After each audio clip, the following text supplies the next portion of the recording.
के आखिरी कुछ हफ्तों में ईरान में जो कुछ हुआ उस पर थोड़ी बात करते हैं। मतलब जो हमले हुए और उसके बाद जो तनाव बना। हमारे पास जो जानकारी है उसके आधार पर इसे समझने की कोशिश करेंगे। इजरायल और अमेरिका दोनों की भूमिका इसमें रही है। तो चलिए शुरू से देखते हैं। शुरुआत हुई इजरायली हमले से 13 जून। ऑपरेशन का नाम था राइजिंग लायन। खबरों के मुताबिक ईरान के लगभग 100 सैन्य और परमाणु ठिकानों को निशाना बनाया गया। जी, और इसमें नतांज और फोर्डो जैसे बहुत महत्वपूर्ण परमाणु केंद्र भी शामिल थे।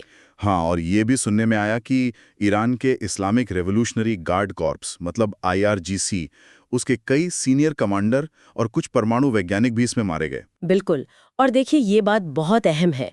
सिर्फ ठिकानों पर हमला नहीं, बल्कि इतने ऊंचे ओहदे के सैन्य अधिकारियों और वैज्ञानिकों को निशाना बनाना ये दिखाता है कि ये संघर्ष को काफी तेजी से बढ़ाने वाला कदम था। हाँ, एक तरह से नेतृत्व को कमजोर करने की कोशिश कह सकते हैं। रणनीति शायद सिर्फ ढांचे को नुकसान पहुंचाने की नहीं थी। सही। अच्छा, फिर इसके कुछ ही दिन बाद 21-22 जून को अमेरिका भी सीधे तौर पर शामिल हो गया। अमेरिकी सेना ने कम से कम 3 मुख्य परमाणु स्थल इस्फहान, नतांज और फोर्डो इन पर हमला किया। जी। और रिपोर्ट्स में ये भी आया कि उन्होंने खास बंकर बस्टर बॉम्ब इस्तेमाल किए। हाँ, वो जो जमीन के नीचे बने मजबूत ठिकानों को तबाह करने के लिए होते हैं। मकसद शायद यूरेनियम संवर्धन के पूरे ढांचे को ही नष्ट करना था। यहीं पर बात थोड़ी दिलचस्प हो जाती है। हमलों के बाद अमेरिका और इजराइल दोनों ने कहा कि भाई, हमने तो ईरान के परमाणु कार्यक्रम को बहुत भारी नुकसान पहुंचाया है। हाँ, सालों पीछे धकेल दिया है, ऐसा दावा था। बिल्कुल। लेकिन दूसरी तरफ ईरान के अपने स्रोत हैं और कुछ खुफिया आकलन भी हैं। वो एक थोड़ी अलग तस्वीर पेश करते हैं।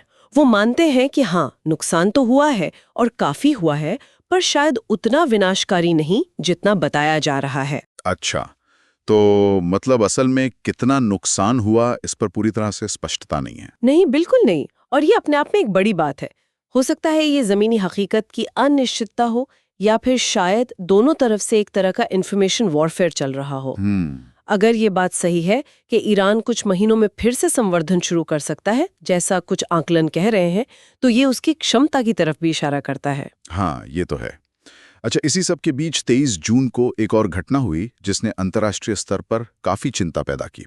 तेहरान की एविन जेल पर हमला। जी, एविन जेल। हाँ, और खबरें आई कि कम से कम 71 लोग मारे गए। कैदी, जेल के कर्मचारी और कुछ राजनीतिक बंदी भी। निश्चित रूप से इस घटना ने मानवीय चिंताओं को बहुत बढ़ा दिया।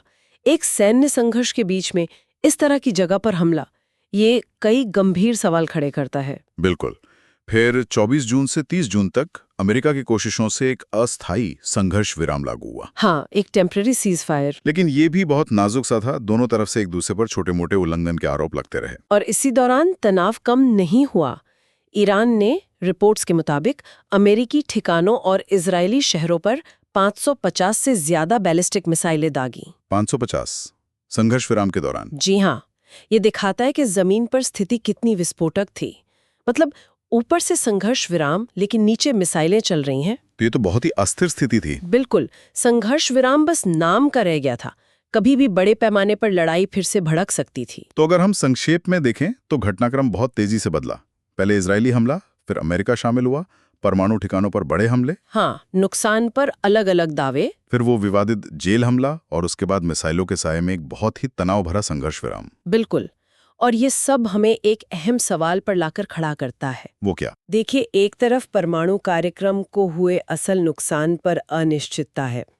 दूसरी तरफ ईरान शायद उसे फिर से बनाने की कोशिश कर सकता है, ऐसी भी खबरें हैं। तो ये जो अनिश्चितता है, इसका इस क्षेत्र की स्थिरता पर निकट भविष्य में क्या असर होगा, यह अपने आप में एक बहुत बड़ा सवाल है जिस पर आगे भी नजर रखनी होगी।